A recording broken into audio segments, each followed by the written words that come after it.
नमस्कार, स्वागत है आप सभी का न्यूज़ वन इंडिया के सोशल मीडिया प्लेटफॉर्म पर और मैं हूं आपके साथ पंकज और मेरे साथ में श्रावणी और अर्चना मेरी सहयोगी हैं। और आपको बता दें कि ये हमारा जो शो जाता है इस दौरान तमाम बातों का हम जिक्र अलग अलग टॉपिक पर जिक्र करते हैं। आज जो हम टॉपिक लेकर आए हैं वो थोड़ा सा हटकर है, क्योंकि ये टॉपिक वो है जिसे देखकर शायद आप लोगों का मन थोड़ा खुश हो जाएगा, क्योंकि एंटरटेनमेंट से रिलेटेड है।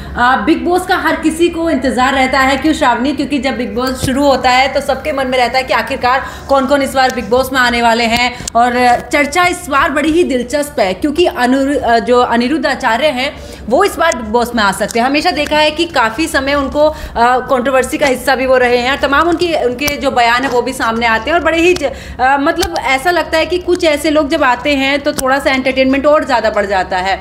ऐसे में श्रावणी, क्योंकि अब धीरे धीरे जो है बिग बॉस अब कुछ ही समय में शुरू हो जाएगा, ऐसे में क्या लगता है कि हर बार के हमने बिग बॉस सीजन सारे देखे हैं, ऐसे में इस बार क्या लगता है कि इस बार कितना अलग हो सकता है? बिल्कुल पंकज, क्योंकि आपने जिक्र किया कि जैसे ही बिग बॉस इंट्रोड्यूस होता है कि बिग बॉस 18 का सीज़न आने वाला है, लोगों में काफ़ी ज़्यादा हाइप क्रिएट हो जाती है। हालांकि मैं पर्सनली बिग बॉस की फ़ैन इतनी ज़्यादा नहीं हूँ, लेकिन कहीं ना कहीं कंटेस्टेंट्स का नाम जब अनाउंस होता है तब एक इंटरेस्ट होता है कि भाई अब कौन आने वाला है।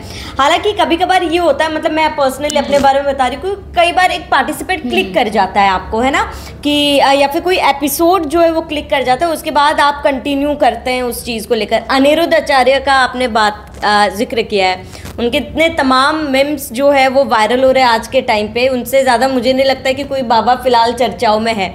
वो आएंगे तो बिग बॉस काफ़ी ज़्यादा इंटरेस्टिंग ज़रूर होगा। लेकिन आप अर्चना, क्योंकि मुझे इतना फिलहाल आइडिया नहीं कि कौन कौन से कंटेस्टेंट्स हैं, आपको आइडिया है कौन कौन इस बार आने वाले बिग बॉस में? श्रावणी, मैं तो बिल्कुल भी नहीं देखती, मैं तो बहुत कभी कभार देखती हूँ, ये होता है। लेकिन ये है कि बिग बॉस जब आप देखते हैं तो होता है कि भाई ये एपिसोड देख लिया, इसके अगला एपिसोड भी देखो। हाँ, वो मतलब तुरंत बहुत ही मतलब होता है कि दर्शकों से एक कनेक्टिविटी।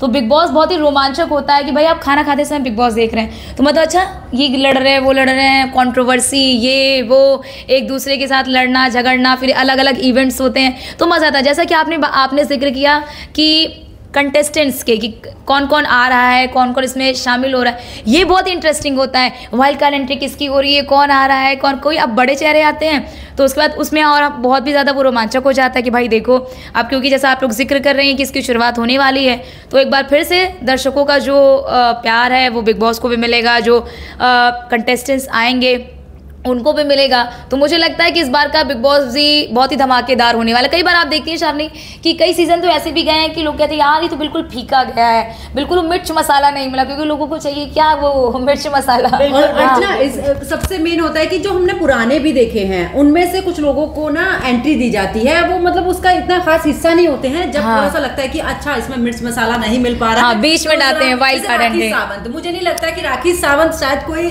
सीजन ऐसा बचा हो जिसमें उनकी एंट्री नहीं होती है, और उनके आने के बाद थोड़ा माहौल जो है वो गर्मा जाता है, क्योंकि जो टास्क दिए जाते हैं कुछ लोग उसे पूरा करते हैं, कुछ नहीं करते हैं टास्क को, और उस दौरान नोक झोंक देखने को मिलती है। और मुझे सबसे अच्छा बिग बॉस का ये लगता है कि जैसे ही कोई टास्क दिया जाता है उस दौरान जो सबसे करीबी होता है, मतलब आप उसमें अंदाजा नहीं लगा सकते कि जो आपके करीबी है वो कब आपका विरोधी बन जाएगा। यानी कि उसे बिग बॉस इस तरीके से चयन करते हैं टीम का कि अगर ये इसके साथ में है यानी कि ये टीम जीता सकते हैं। तो ऐसे में उसमें मिर्च मसाला कैसा लाया जाए, किस तरीके से तड़का लगाया जाए उसके अंदर, वो चीज़ें मुझे बड़ी पसंद आती हैं। और दूसरा ये है कि अब बिग बॉस ने काफ़ी सारे ऐसे लोग रहे हैं जिनका करियर बनाया है, बहुत सारे रहे हैं जिनको कि काम नहीं मिलता है। प्रकाश करके याद होगा, मुझे शायद उसका नाम अभी याद नहीं आ रहा। अभी वो हाल ही में जब वो जीती थी, बहुत सारे सीरियल्स में भी आती थी, सीरियल्स में उतनी फेमस नहीं हो पाई, लेकिन जैसे ही बिग बॉस का सीजन वो उसने जीता, तेजस्वी प्रकाश, देखिए किस तरह से मतलब उनका जो करियर चमक उठा। अगर हम सीजन की बात करें, लोगों को इतना ज्यादा इंटरेस्ट है कि OTT प्लेटफॉर्म पर भी अलग से बिग बॉस जो है वो लॉन्च किया गया था। लेकिन पंकज, हाल फिलहाल में इसको लेकर काफी ज्यादा बज़ बना हुआ था कि कौन होस्ट होगा, अनिल कपूर या फिर सलमान खान। हालांकि सलमान खान को मतलब फाइनल है इस बार होस्ट के तौर पे, लेकिन पंकज आपको क्या लगता है कि कौन बेहतर तरीके से होस्ट करता है? जब मैं बिग बॉस देखती हूँ ना तो मेरा ये रहता है कि देखिए डेली तो नहीं देख पाती हूँ क्योंकि ऑफिस का जो टाइमिंग होती है वो अलग हो जाती है। वीकेंड के भारत पे तो नहीं जा रही वो मैं उस पर जरूर जाती हूँ क्योंकि सलमान खान उस दिन आते हैं और मुझे ना सलमान खान जब होस्ट करते हैं और जब वो समझाते हैं चीजों को कि आखिरकार कैसे, जब वो क्लास लगाते हैं वो ये नहीं देखते हैं कि इंसान फेमस है, ये इंसान की पॉपुलैरिटी इतनी ज्यादा है, तो मुझे इसको थोड़ा सा नहीं, या फिर इसने मेरे साथ में इंडस्ट्री में काम किया है तो सिंपैथी थोड़ी सी रहती है, वो सब नहीं रहती। जिसको जो कहना है वो कहना है। मुझे लगता है कि जब वीकेंड का टाइम आता है तो मैं बिल्कुल देखती हूँ, चाहे वो मुझे मंडे के दिन ही देखना पड़े, लेकिन मैं वो जरूर देखती हूँ। मैं सलमान खान, और पता है ऐसा एक बार क्या हुआ, मैं हॉस्टल में रहती थी, तो मैंने जब लोगों से वहाँ पे हम लोग ऐसे डिस्कस कर रहे थे बैठ के कि अच्छा बिग बॉस आप देखते किस लिए हो, तो उन लोगों का कहना था ज्यादा कुछ नहीं, बस 2 दिन मिल जाते हैं, सलमान खान के जो उनकी होस्टिंग रहती है उसको देखने के लिए बड़े ही उत्साहित रहते हैं। तो बिग बॉस में अगर एक तरफ बिग बॉस की आवाज, ठीक है, और दूसरी तरफ सलमान खान का वार, ये दोनों ही चीजें काफी इंटरेस्टिंग हो जाती हैं। पंकज, आप दोनों से मेरा ये सवाल है, आपको लगता है कि बिग बॉस कई बार स्क्रिप्टेड होता है? हाँ, मुझे कई बार लगता है कि मतलब आप जाते हो कैमरे के सामने जानबूझकर वो चीखना चिल्लाना और जानबूझकर फिर चीज़ों को करना, कई बार हमें लगता है स्क्रिप्टेड होता है, लेकिन कई बार ऐसा मुझे लगता है कि यार ये अचानक हो रहा है, ये सडन हो रहा है। जब होता है ना कि भाई उठाकर कुछ फेंक दिया और फिर क्या हुआ कि किसी के बाल नोच लिए है, तो वो चीज़ मुझे ऐसा लगता है कि यार ये मतलब सडन सा हो रहा है। लेकिन कई बार होता है कि आकर बिग बॉस आप देख रहे हैं ना, बिग बॉस आप देख रहे हैं कैमरा हाँ, देख के तो मुझे लगता है वो स्क्रिप्टेड है। आपको बिग बॉस इधर, ठीक है, तो आप इधर नहीं इधर करके बोलिए कि देखिए बिग बॉस आप देख रहे हैं ना। अर्चना थोड़ा सा, हम भी बहुत एक्साइटेड होते हैं कि मतलब जैसा कि पंकज आपने बोला कि हम तो रोज तो नहीं देख पाते, लेकिन कभी कभार भी बिग बॉस देखते हैं। मतलब ये ऐसा है, ये ऐसा मतलब सीरियल है जो भी कह लीजिए कि एक ऐसा ही कार्यक्रम होता है कि इसको आप एक बार भी देखिए ना तो होता है कि यार इसका अगला जरूर देखो। बाकी आप सीरियल देखेंगे कि यार पीछे का तो समझ में नहीं आ रहा है, इसको देखकर क्या करेंगे, लेकिन बिग बॉस का आप कहीं से भी शुरू कर सकते हैं देखना।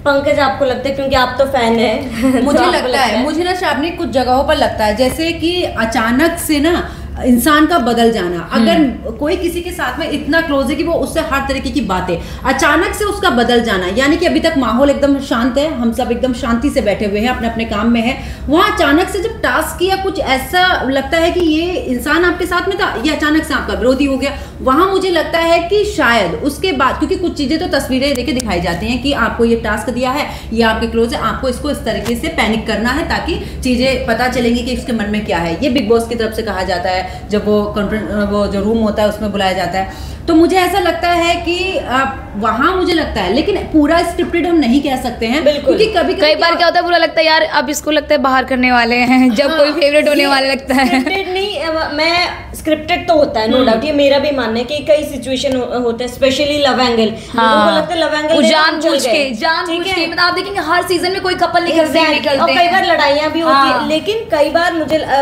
कुछ हद तक स्क्रिप्टेड नहीं है, क्योंकि हमने जैसे देखा है कि संस्कारी बहू जो कई सीरियल की रही हैं, वो जब यहाँ पर आती है उनकी छवि एकदम उलट होती है। गोपी बहू का नाम एग्जैक्टली। तो मुझे नहीं लगता कि भाई लोग ये चाहेंगे हिना खान, लेकिन उसमें से ना श्रावणी मैंने कुछ ऐसी भी देखी हैं जिसमें से कि वो खुद स्टैंड लिया है, चाहे शिल्पा शिंदे की बात कर ले, हिना खान की बात कर ले, श्वेता तिवारी के टाइम की अगर मैं बात करूं उस समय पर भी, तो बहुत सारे ऐसे संस्कारी बहू रही है, लेकिन संस्कारी बहू के साथ में जब उन्हें उनकी रियल लाइफ में कोशिश की है, मतलब यहाँ पर उन्होंने कोशिश की है उसकी पूरी, तो वहां पर देखा है कि स्टैंड लेने में रही है वो, मतलब उनका जो नेचर रहा है वो बिग बॉस में निकलकर सामने आया है।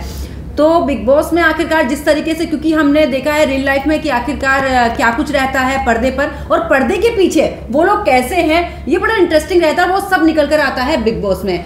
तो आप भी बेसब्री से इंतजार कर रहे होंगे बिग बॉस का कि कब आएगा और कब पर्दे पर हम देख पाएंगे कि बिग बॉस और इस बार कौन कौन इसमें रहेंगे। तो देखने वाली बात, मैं भी वो काफी उत्साहित हूँ। श्रावणी आप उत्साहित हो, देखना जरूर, ठीक है। इस बार बिल्कुल, अगर मेरे को इंटरेस्टिंग लगता है ये सीजन की पार्टिसिपेंट्स इंटरेस्टिंग है तो जरूर देखूंगी। आपको क्या लगता है, आप जरूर बताइएगा। बिग बॉस को लेकर आप क्या सोचते हैं कि क्या ये स्क्रिप्टेड है या फिर ये अनस्क्रिप्टेड है, ये भी जरूर बताइएगा। और कितने लोगों को बिग बॉस 18 का इंतजार है वो भी कमेंट बॉक्स पर जरूर बताइएगा। फिलहाल इसी के साथ हमें दीजिए इजाजत। नमस्कार।